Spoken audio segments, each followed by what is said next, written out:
Hello everyone. So in this video we are going to study about kingdom Plantae, which is the second last kingdom of classification of the living world. So kingdom Plantae means plants. Okay, they cannot move from one place to another and don't have a definite shape. Their cell wall is made up of cellulose. They perform photosynthesis with the help of chlorophyll. They are multicellular organisms and they are autotrophic organisms as well. Okay, now plants are further divided into groups or classes. Okay, first is based on the presence or absence of vascular tissues. You all know what is vascular tissues? Means xylem and phloem. What is xylem and phloem? I have already told you in my plant tissues video. You can see there. See, vascular plants and non-vascular plants.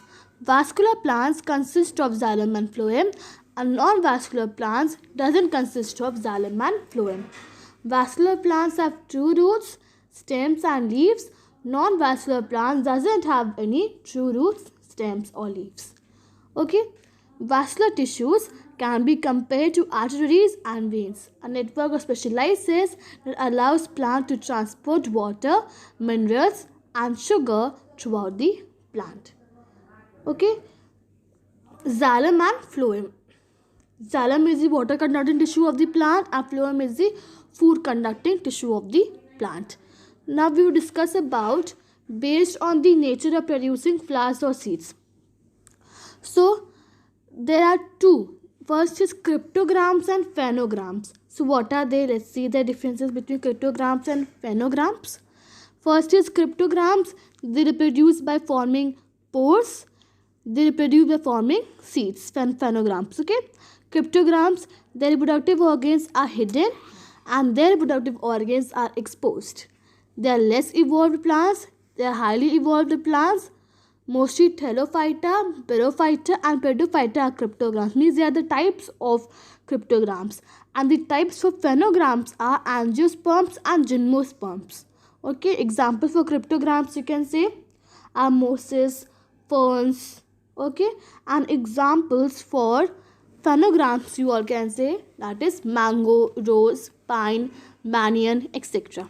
Okay, that is the difference between cryptograms and phenograms. Now we will study about the types of phenograms that are angiosperms and gymnosperms. So gymnosperms means that plants included in gymnosperms they have seeds. Okay, they have seeds. And for example you can say coniferous trees, or you can also say that conifers. Okay, gymnosperms are mostly tall trees growing on the mountains. Most gymnosperms do not shed their leaves at one time and remain green throughout the year. Okay, they are also called evergreen plants. Example cedar, pine, spruce and cypress. Now angiosperms. In angiosperms what happens? The seeds are enclosed in the fruit. Okay, and fruits grows from the plant. In gymnosperms you will not find any seed, but in angiosperms you will find seeds. Okay, example sugarcane, pea. Now angiosperms are further divided into two groups depending on the number of cotyledons they have. First is monocotyledon and dicotyledon. Monocotyledon means that the plants that bear seeds with only one cotyledon, for example wheat, maize, rice and corn.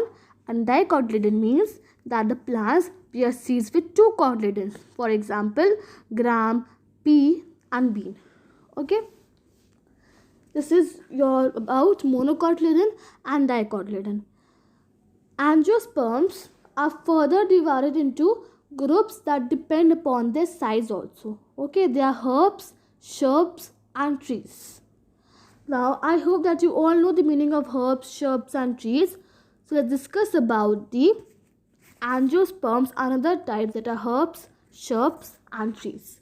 Okay, herbs means they are small plants with soft and slender stems. For example mint, pea, rice, spinach and mustard. Shrubs means they are medium-sized plant and many branches of almost the same size arise from the base of the stem. Okay, for example rose, jasmine, china rose, bougainvillea, they are shrubs. Now trees, you all know that the trees are very tall plants with thick woody stem, and that main stem is called the trunk. For example, mango, banyan, eucalyptus and neem are the trees. Okay. Now one more fact I want to tell you, that is sequoia is the tallest tree living on the earth up to the height of 150 meters. That's all about your kingdom plantae. I hope it is clear to you all. If any confusion is there, you can ask in the comment section box. Thank you for watching. Please do like, share and subscribe to my YouTube channel.